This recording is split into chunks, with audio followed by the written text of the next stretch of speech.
In the hushed embrace of dawn, where the initial rays of sunlight painted the sprawling plains of savannah with gold, life unfolded with an unvarnished truth.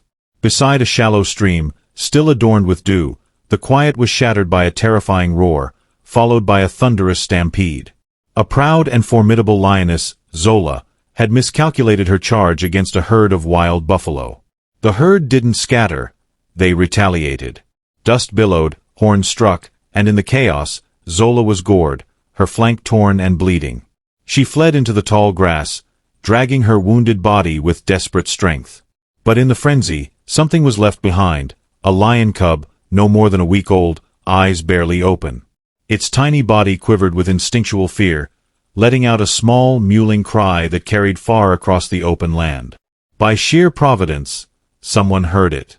Ranger Evelyn Reed, a seasoned conservationist from the Maisha Wildlife Reserve, was on patrol on the opposite bank. She froze, ears tuned. Another cry pierced the air. Evelyn moved quickly, guided by sound and intuition. She found the lion cub alone, trembling by a tangle of reeds, no mother in sight. Her experienced hands gently scooped up the fragile creature. The cub didn't resist, it simply pressed its face into her arm as if it knew safety. With careful urgency, Evelyn radioed in and headed for the Wildlife Rescue Center. The lion cub's life, it seemed, was about to change course dramatically and forever. Nestled at the foot of the Kilimanjaro Hills, the Maisha Wildlife Rescue Center was a sanctuary unlike any other, home to animals rescued from cruelty, misfortune, or the brink of death. There were elephants with missing tusks, birds with singed feathers, and deep within one shaded enclosure, 5 gorillas who once lived behind circus bars.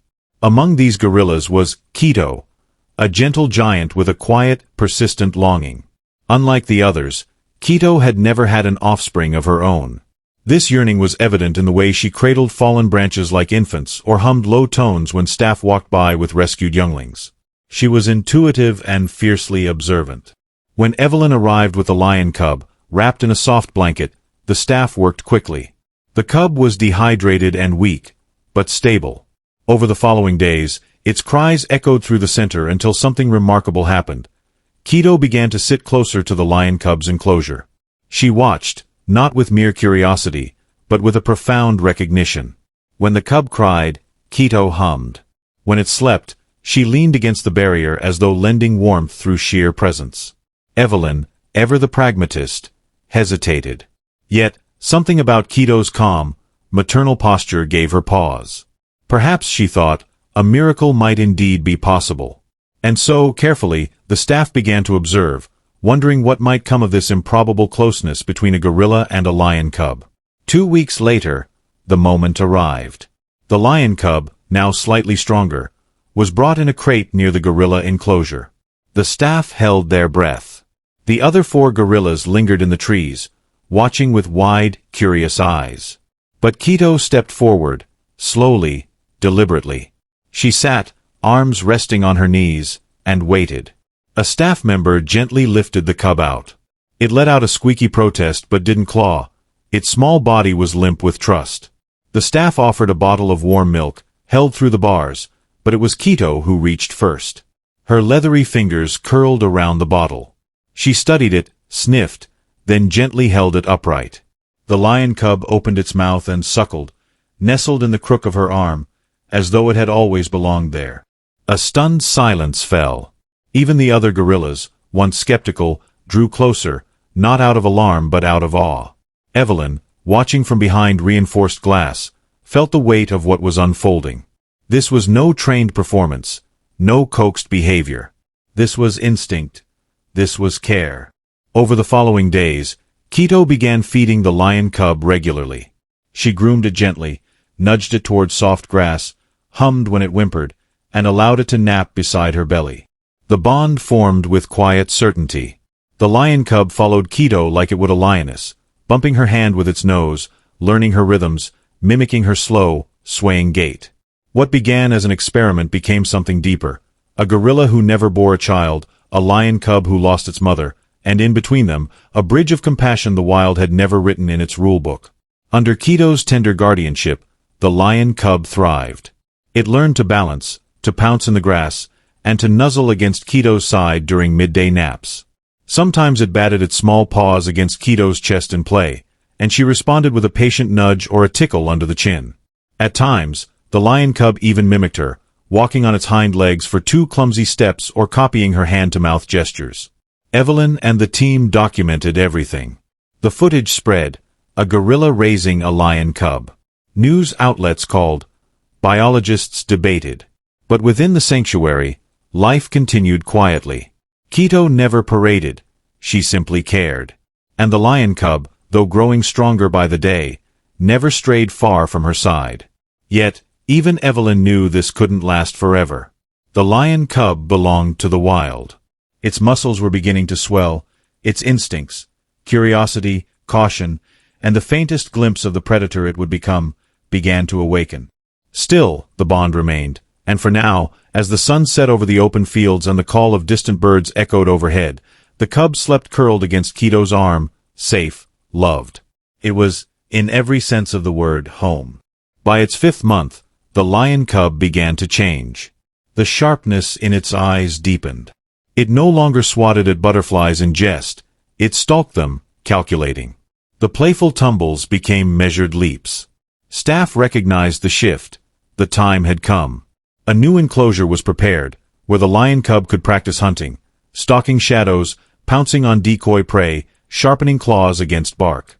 The process was gradual, designed to reawaken instincts.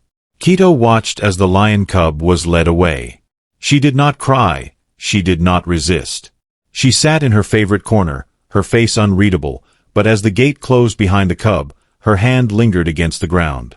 The cub turned once. Their eyes met. Then it was gone. Weeks passed. The lion cub grew bolder, stronger. It stalked with confidence, wrestled with mock prey, and roared, not in fear, but in command. Evelyn watched from a distance, a notebook in hand. Kito, meanwhile, stayed near the training enclosure's outer trees, humming to herself now and then. The separation, though silent, was shared by them both. But all knew what this meant. The lion cub was preparing not just to survive, but to return to where it was born, to the savannah, to the wild. On the morning of the lion cub's release, the skies were clear. Evelyn opened the crate one last time, but not before a final visit. She led the lion cub toward Kito's enclosure. The others sat in the trees, silent, sensing what this was. The lion cub hesitated at first, then walked toward the barrier. Kito stepped forward. No sound, no movement. Then, slowly, the lion cub placed its head through the open gate. Kito met it halfway. Forehead touched forehead. They stayed that way, still and breathing in rhythm, as if recording each other's scent for memory's sake. No tears, just presence, just understanding. Then Evelyn called. The lion cub turned slowly, and with one last look, it walked away.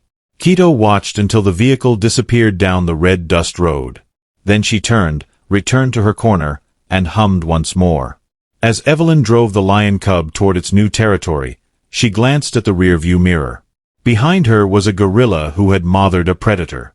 Ahead lay the lion cub's future, wild, uncertain, and free. The story of Kito and the lion cub spread across continents, a rare testament to empathy unbound by species.